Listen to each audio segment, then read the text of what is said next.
Assalamualaikum warahmatullahi wabarakatuh.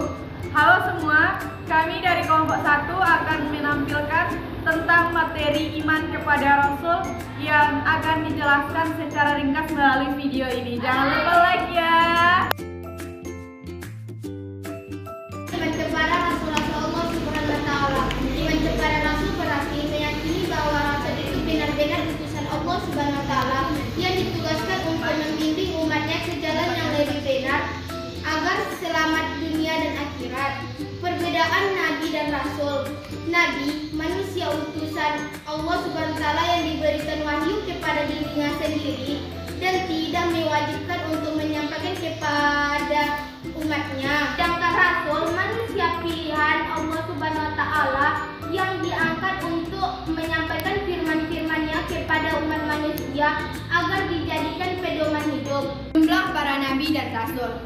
Menurut Imam Ahmad yang meriwayatkan hadis dari Abi Dzar radhiyallahu anhu, beliau mengatakan bahwa jumlah para nabi adalah 124.000, sedangkan jumlah para rasul adalah 315. Melainkan menurut At-Tirmidzi yang meriwayatkan hadis Abi Dzar radhiyallahu anhu mengatakan bahwa jumlah nabi itu ada 124.000, sedangkan jumlah rasulnya ada 312.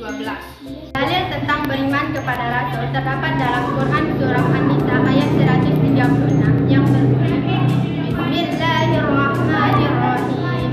Ya ayyuhalladzina amanu aminu billahi wa rasulih wal kitabil ladzi nazzala ala rasulih wal kitabil ladzi anzala min qabl.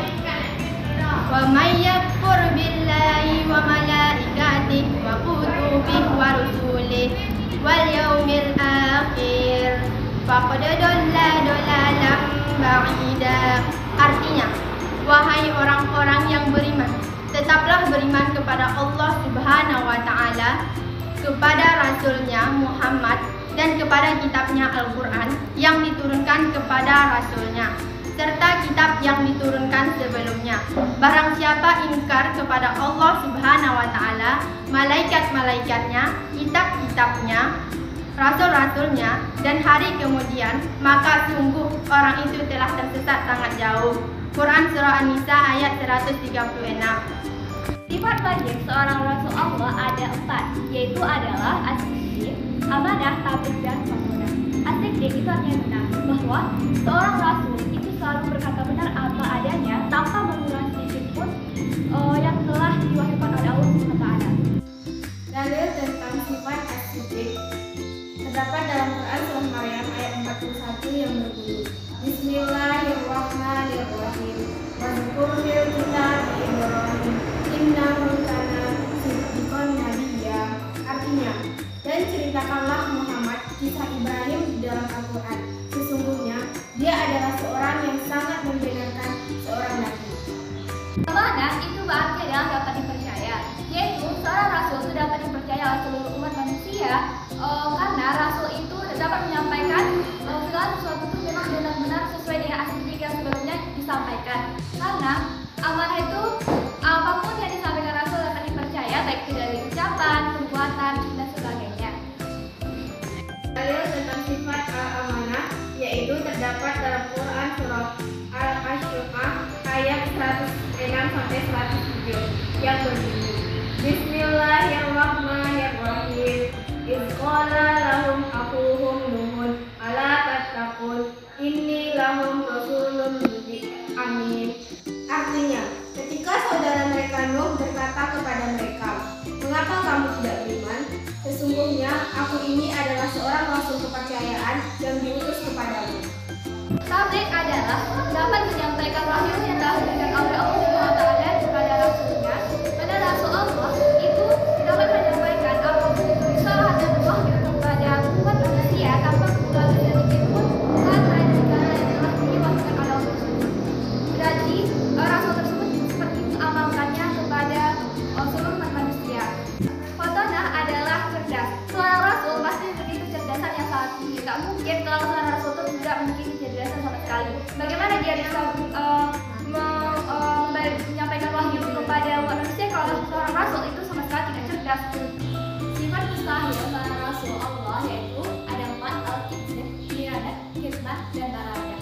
Yang pertama adalah al-Qiblat, yaitu berarti adalah bohong atau dusta. Jika seorang Rasul tersebut berbohong atau berdusta, tentu umat yang telah dia berikan sampai ke wahyu telah diberikan Allah tentu akan tersesat atau akan mengalami keliruan. Dalil tentang al-Qiblat terdapat dalam Quran surah An-Naml ayat 2-4 yang berbunyi Bismillahirrahmanirrahim. Ma dalla sahibukum wa ma huwa wa ma yantiqu 'anil hawa in huwa illa wahyun. Artinya, kawanmu Muhammad tidak sesat dan tidak pula keliru, dan tidaklah yang diucapkannya Al-Quran menurut keinginannya. Tidak lain Al-Quran adalah wahyu yang diwahyukan kepadanya. Quran surah An-Naml ayat 2-4. Kedua yaitu adalah khianat, atau berarti adalah mengkhianati. Jika seorang Rasul berkhianat atau melakukan suatu perbuatan tercela, tentu umatnya mungkin tidak akan percaya lagi. Dalil tentang al-khianat terdapat dalam Quran surah Al-An'am ayat 106 yang berbunyi A'udzu billahi minasy syaithanir rajim. Bismillahirrahmanirrahim. Ittabi' ma uhiya ilaika min rabbik la ilaha illa huwa wa aqrib 'anil musyrikin. Artinya, ikutilah apa yang telah diwahyukan kepadamu Muhammad. Tiada Tuhan selain Dia, dan berpalinglah dari orang-orang musyrik. Quran surah Al-An'am ayat 106. Yang keempat adalah baradah yang berarti bodoh. Jika seorang Rasul itu bersifat bodoh, tidak mungkin seorang Rasul tersebut bisa menyampaikan wahyu atau mengayomi umatnya sendiri gitu. Kalau dia sendiri adalah bodoh gitu. Jadi seorang Rasul itu masih kecerdasan yang tinggi, walaupun seorang Rasul itu tidak bisa membaca, menulis dan sebagainya, tapi Allah yang memberikan seorang Rasul tersebut yang mulia, yaitu dengan kecerdasan dan tidak bodoh. Dalil tentang al-Kitman terdapat dalam Quran surah Al-An'am ayat 40 yang berbunyi Bismillahirrahmanirrahim. Qul la aqulu lakum indi khaza'inullah wa la a'lamul ghaiba wa la aqulu lakum inni malak in attabi'u illa ma yuha ilayya qul hal wastawil a'ma wal basir afala tattafakkarun. Artinya, katakanlah Muhammad, aku tidak mengatakan kepadamu bahwa perbendaharaan Allah Subhanahu wa taala ada padaku, dan aku tidak mengetahui yang gaib, dan aku tidak pula mengatakan kepadamu bahwa aku malaikat. Katakanlah, apakah sama orang yang buta dengan orang yang melihat? Apakah kamu tidak memikirkannya? Quran surah Al-An'am ayat 50. Ketiga adalah khianat, artinya memberikan wahyu dari Allah Taala kepada Rasulnya. Jika seorang Rasul tersebut menyembunyikan sedikit saja wahyu ataupun lebih, tentu akan menyebabkan umatnya tersebut akan salah dalam memahami wahyu yang telah disampaikan oleh Rasul tersebut. Dalil tentang al-baradah terdapat dalam Quran surah Al-A'raf ayat 199 yang berbunyi A'udzu billahi minasy syaithanir rajim.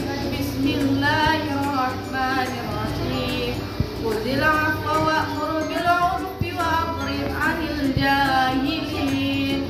Yang artinya, jadilah pemaaf dan suruhlah orang mengerjakan hal-hal yang makruh, serta jangan pedulikan orang-orang bodoh. Dalam Quran surah Al-A'raf ayat 199. 3. Sifat jaiz. Sifat jaiz bagi Rasul adalah sifat kemanusiaan, yaitu al-aqlu basariyah, artinya Rasul memiliki sifat sebagaimana manusia biasa seperti rasa lapar, haus, sakit, tidur, sedih, senang, berkeluarga, dan lain sebagainya. Bahkan Rasul tetap meninggal sebagaimana makhluk lainnya.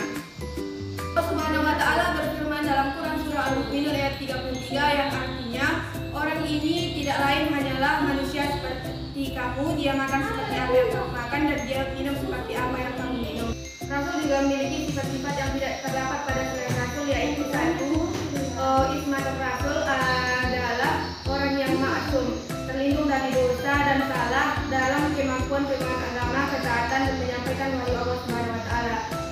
hidup di zaman Rasul adalah orang-orang yang selalu komitmen dengan apa yang mereka ajarkan.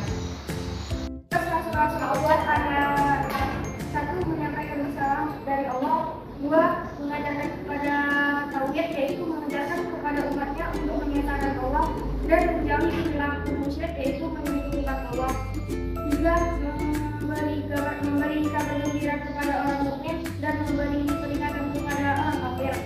Empat, menunjukkan jalan yang lurus. Lima, membersihkan dan menyucikan jiwa manusia serta mengajarkan kepada mereka kitab dan hikmah.